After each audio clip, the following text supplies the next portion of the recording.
우리는 모두 그리스도인입니다. 그렇게 이 시간, 이 장소에 모여 있는 것이지요. 그래서 예배 드리는 것입니다. 근데 그리스도인다운 삶이란 어떤 삶을 말하는 것일까요? 그리스도인은 믿음으로 산다고 하는데, 믿음으로 산다는 것은 도대체 어떻게 살아가는 것일까요? 교회 다니고 예배를 드리고 이웃을 섬기고 교회 안에서 여러 가지 봉사하는 것으로 설명할 수 있을까요? 만약 그렇다면 예배 잘 드리고 이웃을 섬기는 일도 열심히 하고 교회 안에서 여러 가지 봉사하는 것이 우리의 그리스도인다운 삶의 목적입니까? 목표입니까? 내가 예배를 더 많이 드리고 봉사도 더 많이 하는 것이 나의 신앙이 성장했다는 증거일까요? 그렇습니다. 어렵게 생각하지 마십시오. 맞습니다. 하나의 증거입니다. 그러나 정확히 말하자면 그것이 다라고는 할 수 없다라는 것이죠. 더 근본적으로 중요한 것이 있다라는 것입니다. 골로새 교회는 에베소에서 바울을 통해 복음을 영접한 에바브라가 고향에 돌아가 세운 교회라고 합니다. 그런데 아름답게 성장해 가던 이 지역, 이 교회에 문제가 생겼습니다. 다른 복음을 전하는 거짓 교사들이 들어와서 성도들을 잘못된 길로 인도한 것입니다. 오늘 본문 앞부분인 4절과 5절의 말씀을 제가 받들어 읽겠습니다. 내가 이것을 말하면 아무도 교묘한 말로 너희를 속이지 못하게 하려 함이니 이는 내가 육신으로는 떠나 있으나 심령으로는 너희와 함께 있어 너희가 질서 있게 행함과 그리스도를 믿는 너희 믿음이 굳건한 것을 기쁘게 봄이라. 사도 바울은 그들이 교묘한 말로 골로새 교회 사람들을 속였다라고 하고 있습니다. 여기서 교묘한 말이라는 것은 남을 설득시킬 만큼 힘이 있는 말들을 말하는 것이죠. 근데 이 사람들이 어떤 사람들이었는가 하면 유대교적 전통에 매여 있는 사람들이었습니다. 이 거짓 교사들은 사람들에게 구원을 얻기 위해서는 거룩한 날을 지켜야 하고 먹어야 할 음식과 먹지 말아야 될 음식을 잘 구분해야 하고 금욕적인 생활을 해야 한다고 가르쳤습니다. 심지어 어떤 이들은 천사들을 숭배하도록 사람들을 미혹하기도 했습니다. 또 11절부터 보게 되면 이 거짓 교사들은 육체의 할례가 구원의 조건이 됨을 주장하면서 이방인 그리스도인들에게도 육체의 할례를 받도록 요구했습니다. 사실 예수를 믿고 따름으로 구원을 얻는다는 말은 참 매력적입니다. 그런데 믿음으로 구원을 얻는다는 얘기는 아직 그 세계를 직접 맛보지 못한 사람들에게는 뭔가 막연한 것처럼 여겨집니다. 적어도 내가 믿는다라면, 내가 그리스도인이라면 어떤 남들과 구별되는 표지가 있든지 아니면 뭔가 비일상적인 경험을 해야 할 것처럼 여겼습니다. 뭔가 세상 사람들과는 구별되는 것이 눈에 보이는 그 무엇이 있어야 된다라고 생각을 했지요. 거짓 교사들은 사람들의 그러한 그 마음을 잘 파고들었습니다. 그래서 많은 성도들이 이러한 거짓 교사들의 말솜씨에 넘어가 복음의 본질을 잃어버렸다라는 것이죠. 물론 이런 외적 행위가 전혀 불필요한 것은 분명히 아닙니다. 하지만 이러한 외적 행위만 갖는 것이 좋은 믿음이라고는 말할 수 없다라는 것이죠. 사람들은 이전 외적인 행위를 통해서 자신을 남들과 구별하고 싶어 합니다. 내가 다른 사람보다 더 뛰어난 믿음을 가지고 있다. 또한 더 열심히 신앙생활하고 있다. 그러므로 나는 경건하다고 하는 그 지표들이 과연 무엇이냐라는 것이죠. 그런데 결국 중요한 것은 내 속사람의 변화가 없는 믿음은요, 허구에 지나지 않는다라는 것입니다. 예수 믿으면 생각하는 방식이 달라져야 하고요. 세상을 보는 방식도 달라져야 하고요. 삶의 방식도 점점 달라져 가야 한다는 것이죠. 그럼 내 자신이 달라져야 한다는 것입니다. 새로운 피조물로서의 삶을 살아야 된다는 것이죠. 그럼 내 자신의 변화를 꺼리는 사람들이 꾸며낸 경건과 겸손으로 자신의 몸을 학대하는 것에 집착합니다. 정작 그러한 일을 행하는 자신은 변화되지 않는다라는 것이죠. 그리고 그들은 자기들과 다른 방식으로 사는 사람들을 비난하기도 합니다. 바울은 이러한 거짓 교사들의 문제를 정확하게 지적했습니다. 그리고 이 교묘하고 간교한 말로 속이고 유혹하는 거짓 교사들의 계략에 넘어가지 말아야 할 것을 분명하게 제시하면서 그렇다면 우리는 어떻게 살아야 되는가? 그리스도인으로서 믿음으로 산다는 것은 어떻게 살아야 된다라는 것인가? 이것을 정확하게 말하고 있죠. 오늘 본문 6절과 7절의 말씀 우리 함께 읽어보겠습니다. 6절과 7절입니다. 함께 읽겠습니다. 그러므로 너희가 그리스도 예수를 주로 받았으니 그 안에서 행하되 그 안에 뿌리를 박으며 세움을 받아 교훈을 받은 대로 믿음에 굳게 서서 감사함을 넘치게 하라.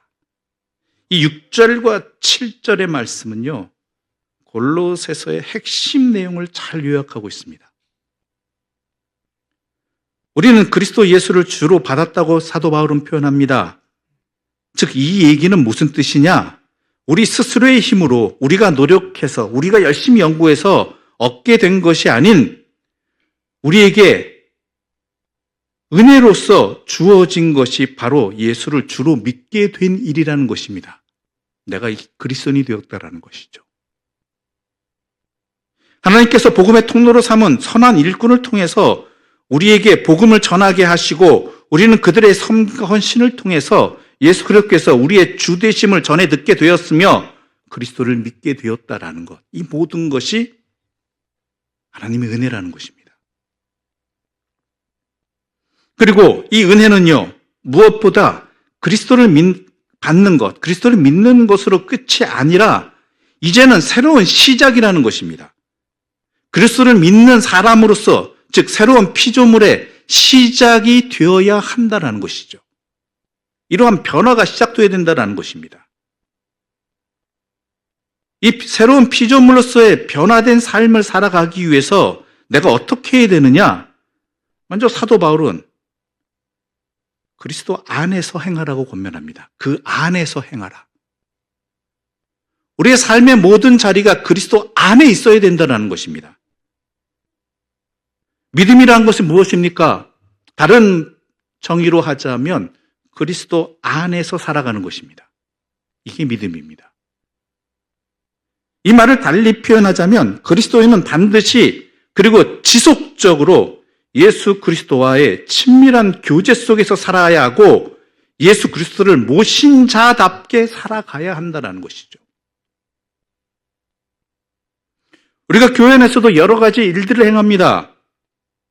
예배를 드리고 또한 교회 안에 여러 가지 일들을 봉사하고 이웃을 섬기고 할 때 이것들을 특히 봉사하고 섬기는 일들을 할 때 그저 사람과의 관계, 사람의 일로만 생각하지 말라는 뜻입니다.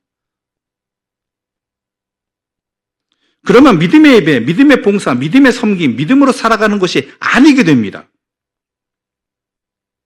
우리가 예배를 드리고 또한 열심히 섬기고 봉사하면서 왜 지치고 시험에 드는지 아십니까?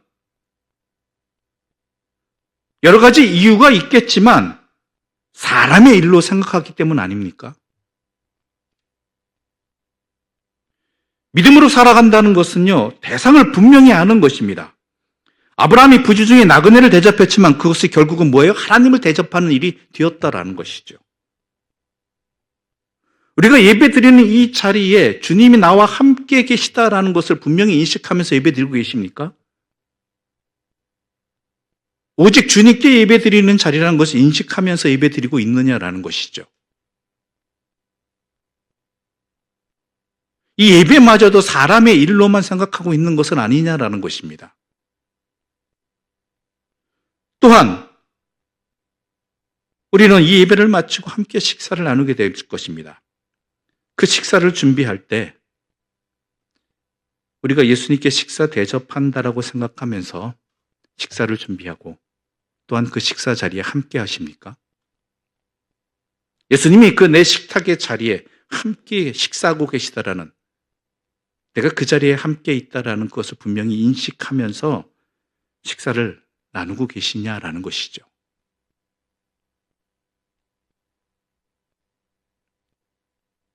혹시 그저 성도를 섬기고 내 친한 함께 예배드리는 자들을, 사람들을 섬기고 그들과 함께 식사하고만 있다라고 생각한다라면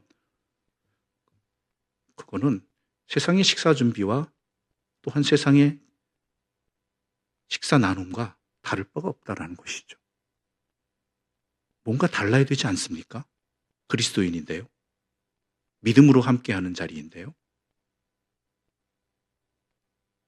주님의 식사를 준비하고 주님과 함께 밥을 먹는다라면 우리의 자신이 달라질 수밖에 없다라는 것이죠. 주님의 식사를 준비하는 일이 얼마나 기쁜 일이 놓치고 싶지 않은 일이 되어지는 것이 아니겠습니까? 주님이 내가 준비하신 식사를 드신다. 나와 함께 식사하신다. 그럼 함께 밥을 먹을 때도 대화의 내용이 달라지고 우리의 마음이 달라지고 그 식사의 자리의 결과가 달라지게 되는 것입니다.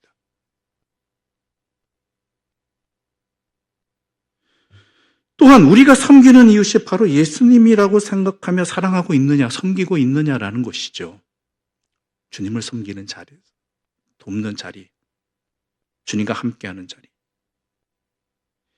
이것이 그리스도 안에 있는 것입니다. 그리스도와 관계를 맺는 것이고 또한 구원받은 새로운 피조물로서의 믿음의 삶을 살아가는 것입니다. 그것을 놓치고 있는 것은 아니냐라는 것이죠. 그래서 시험에 들고, 그래서 지치고, 그래서 기억나지 않는, 내 삶에 아무런 영향을 미치지 아니하는 그러한 자리로 결론을 맺어지지 않느냐라는 것이죠. 또한 사도 바울은 두 번째로 그분 안에 뿌리를 박으라고 이야기합니다. 뿌리를 박으라. 즉 나무가 땅에 뿌리를 내리고 있듯이 그리스도인은 그리스도께 뿌리를 내리고 있는 자들이라는 말입니다. 믿음으로 산다는 것은요, 예수님께 내 삶의 뿌리를 내리는 것입니다.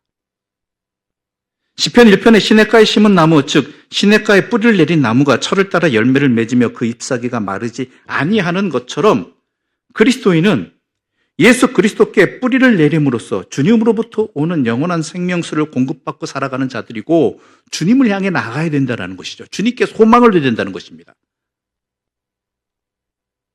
그리고 이 상태를 지속적으로 유지해야 된다는 것입니다. 사도 바울은 골로새서 3장에서 이를 또 다르게 표현합니다. 다른 표현을 써서 이것을 설명하고 있습니다. 골로새서 3장 1절부터 4절의 말씀입니다. 우리 함께 읽어보도록 하겠습니다. 골로새서 3장 1절부터 4절입니다. 그러므로 너희가 그리스도와 함께 다시 살리심을 받았으면 위의 것을 찾으라. 거기는 그리스도께서 하나님 우편에 앉아 계시니라. 위의 것을 생각하고 땅의 것을 생각하지 말라. 이는 너희가 죽었고 너희 생명이 그리스도와 함께 하나님 안에 감추어졌음이라. 우리 생명이신 그리스도께서 나타나실 그때에 너희도 그와 함께 영광 중에 나타나리라. 아멘. 우리가 옛사람을 그리스도와 함께 십자가에 못 박고 그리스도와 함께 부활의 생명에 참여하는 사람이 분명하다면 우리에게 요구되는 것은 하나라는 것입니다. 위의 것을 추구하는 것입니다. 위의 것을 추구하라는 이 말은요, 우리 주님이 추구하셨던 삶의 중심을 붙잡으라는 말입니다. 또한 추구한다라는 이 말은요, 마음의 지향 정도가 아니라 모든 것, 온 존재를 기울여서 찾는 것을 말합니다. 사람은요, 그가 추구하는 바가 무엇이냐에 따라서 그 삶이 달라집니다. 우리의 삶의 모든 순간을 그리스도께 연결하면서 하나님의 형상답게 살기를 소망한다라면 그것이 바로 위의 것들을 추구하는 사람들의 모습이라는 것이죠. 여러분의 모든 수고와 모든 예배와 모든 삶의 그 것들의 소망이 어디에 있습니까? 무엇을 얻고자 함입니까? 무엇을 이루고자 함이냐라는 것이죠. 솔직히 우리의 삶을 흔드는 것들은 땅에 있는 것들이 아닙니까? 여러분의 삶을 흔드는 것들은 땅에 있는 것들이에요. 그러나 우리의 소망을 하나 위에 있는 것들에 두게 된다라면 내가 예배 드리는 목적도 또한 내가 열심히 맡겨주신 소명의 자리에서 각자에게 수고의 땀을 흘리는 것도 또한 교회 안에서 여러 가지 역할들을 감당하는 것도 위의 것을 소망한다라는 것, 즉 예수님의 마음에 깊이 뿌리를 내린다라고 한다면 우리는 그 어떤 어려움이 닥쳐와도 쉽게 포기하지 않을 수 있는 자가 됩니다. 우리를 흔드는 것들이 땅의 것들이기 때문에 영원한 것들이, 위의 것들이 우리를 흔들지는 않습니다. 근데 우리가 목적은 어디에 있어요? 위의 것들이 있으니까 다른 것에 흔들리지 않는 것이죠. 성도들이 처해 있는 현실이 아무리 척박해도 예수의 마음에 깊이 뿌리를 내리는 절박함, 열정이 있다면 우리는 모든 난관을 헤쳐나갈 수 있다라는 것이죠. 내가 흔들리고 있다라면 나를 흔드는 것이 도대체 뭐냐라는 것이죠. 내가 도대체 무엇에 시선을 두고 무엇에 마음을 두고 목표를 두고 있기 때문에 내 신앙의 자리가, 그리스도인의 삶의 자리가 흔들리고 있느냐를 생각해야 된다는 것이죠. 위의 것을 찾으시고 위의 것을 잡으시고 위의 것으로 살아가는 그러한 우리의 삶의 자리가 있어야 한다는 것입니다. 그게 우리의 뿌리입니다. 세 번째로 예수 그리스도 안에서 세우심을 입어야 한다라고 사도 바울은 말합니다. 세우심을 입는다란 말의 원어적 의미는요, 하나씩 기초 위에 쌓아 올린다라는 것입니다. 마치 어떤 기초 위에 건축물을 한 층 한 층 세워가는 것처럼 벽돌 하나하나를 쌓아서 높이 올라가는 것처럼 건축물을 완성하는 것처럼 예수 그리스도 기초 위에 세워져 가야 하고 예수 그리스도 안에서 자신을 세워져 가는 일들을 끊임없이 계속해야 된다는 것이죠. 즉 자라나야 된다는 것입니다. 자라야 한다는 것이죠. 왜 나는 30년에서 안에 평생 예수를 믿었는데 나는 왜 신앙이 이럴까라고 스스로 답답해하는 경우들이 있습니다. 왜 나는 자라지 않는가? 그러면 그것이 어디서 잘못되었느냐? 내가 내 인격과 내 성품이 주님을 닮아가지 않았다라는 것입니다. 주님 닮아가는 것에 목표를 두지 않았다라는 것이죠.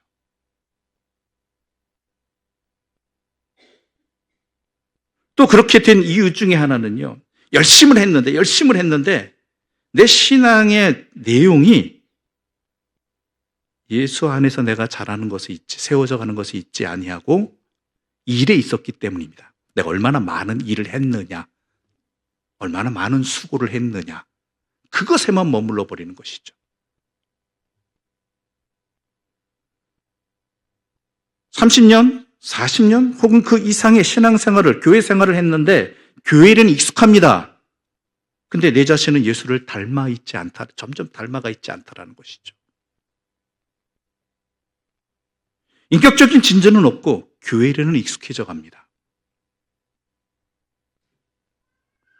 그러다 보니까 일이 나의 명분이 됩니다. 내가 신앙생활을 잘하고 있다라는 그러한 명분이 되어집니다. 그래서 그런 일을 하는 동안은 내가 신앙생활을 하는 것 같은데 그 일이 그쳐지면, 일을 안 하고 있으면 불안해지는 것이죠. 시험에 드는 것이죠. 우리가 예배를 드리는 것, 봉사를 하는 것, 섬기는 것 등 신앙의 모든 행위들은 하나의 내가 주 안에서 예수 그리스도 안에서 기초하여서 내 삶의 자리가 하나씩 쌓여져 가는 것, 자라져 가는 것에 바로 우리의 목표가 되어야 된다는 것입니다. 그것이 주 안에서 세워져 가는 것입니다. 그래서 우리의 그 삶의 그 모든 신앙의 행위들, 우리의 삶의 자리를 통해서 결국 증거되는 것은 우리가 예수를 얼마나 닮아가고 있느냐, 얼마나 주님을 드러낼 수 있느냐, 바로 그것이 바로 우리의 증거가 되어진다는 것이죠. 우리를 통해 나타날 결론이 되어야 된다는 것입니다. 마태복음 7장 22절과 23절엔 이런 말씀이 있습니다. 제가 받들어 읽겠습니다. 눈으로 잘 따라 읽어주시기 바랍니다. 그날에 많은 사람이 나더러 이르되 주여 주여 우리가 주의 이름으로 선지자 노릇을 하며 주의 이름으로 귀신을 쫓아내며 주의 이름으로 많은 권능을 행하지 아니하였나이까 하리니 그때 내가 그들에게 밝히 말하되 내가 너희를 도무지 알지 못하니 불법을 행하는 자들아 내게서 떠나가라 하리라. 우리가 주의 이름으로 선지자 노릇하며 주의 이름으로 귀신을 쫓아내며 주의 이름으로 많은 권능을 행치 아니하였나이까라는 고백에 대해서 예수님은 내가 너희를 도무지 알지 못한다라는 뜻밖의 판결이 납니다. 내가 그런 일을 알지 못한다가 아니라 내가 너희를 알지 못한다라는 것이죠. 그런 일들을 통해서 너희가 어떻게 변화되었느냐, 하나님의 사람으로 주님을 닮아가는 사람으로 그런 일들을 통해서 또한 그런 일들을 통해 그것이 결론이 되었느냐라는 것이죠. 나타났느냐.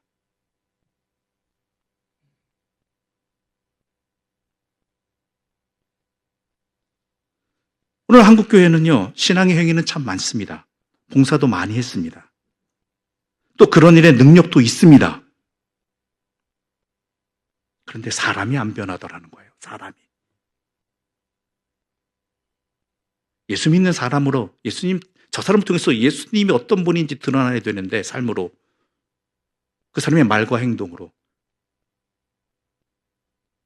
그런 모습, 변화되는 모습, 그렇게 자라가는 모습들이 있어야 되는데 그런 성취가 없는 그저 그런 일만 남는 그런 일들이 너무 만연해 있다는 것입니다.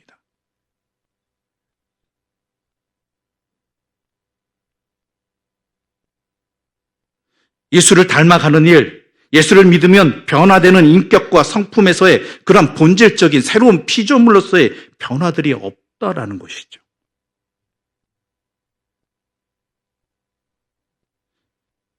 신령한 일들과 하나님을 사랑하는 일을 함에도 불구하고 결국 그래서 그것들은 하나님과 관계된 일이 아니게 됩니다. 관계된 사람이 아니게 되는 것이죠.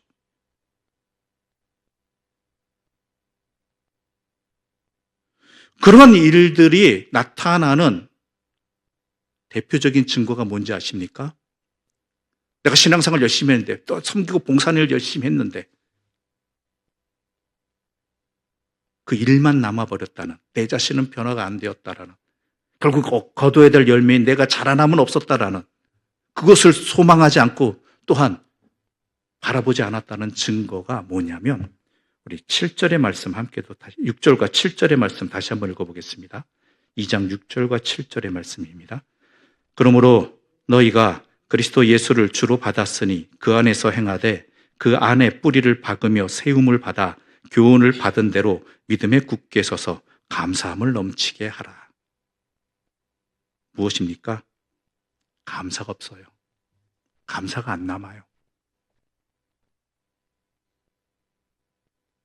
열심히 헌신하고 봉사하고 예배드리고 수고하고 노력합니다. 근데 그게 일만이 되어버리니까 나에게 뭐예요? 지침이 있고 원망이 있고 섣불리 원망을 못하겠으니까 감히 아무것도 안 남죠. 그러나 그것을 통해서 내 자신이 그리스도를 닮아가고 그리스도의 사람으로 변화되는 것을 보게 된다라면 내가 어떠한 존재였는데 이렇게 되었구나, 이렇게 변화되었구나. 감사함이 넘치게 된다는 것이죠. 예배 드리면서 내가 그리스도인으로 점점 변화되는 기회로 되어진다라면, 그런 내 자신을 발견하게 된다라면, 그런 열매를 내가 거두게 된다라면 이 예배가 감사의 자리가 될 수밖에 없죠. 과제가 아니죠. 억지로 나온 숙제의 자리가 아니죠. 그저 감사한 자리가 되어지는 것이죠. 다른 것도 마찬가지입니다.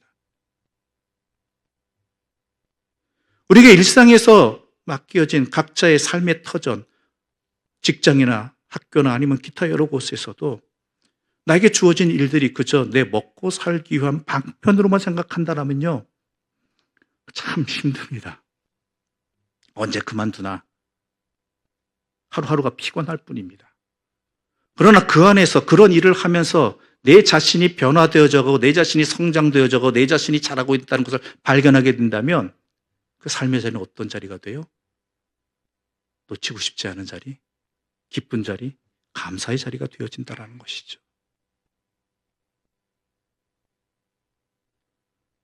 사람들과의 관계에서도 마찬가지입니다.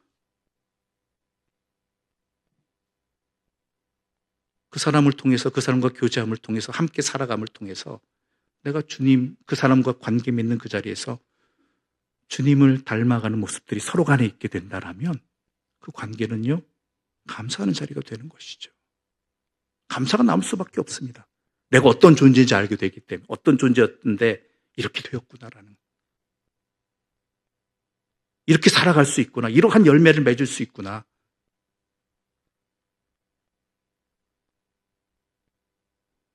이게 그리스도인의 살아가는 모습입니다. 믿음으로 산다는 것입니다.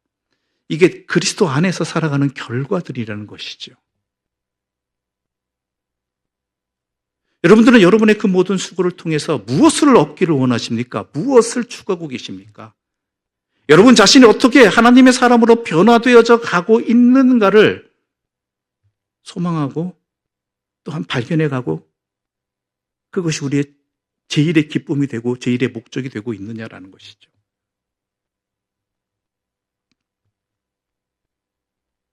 그게 믿음으로 사는 것입니다.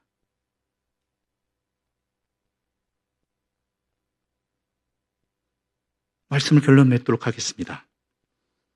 뿌리를 제대로 박아야 제대로 설 수 있습니다.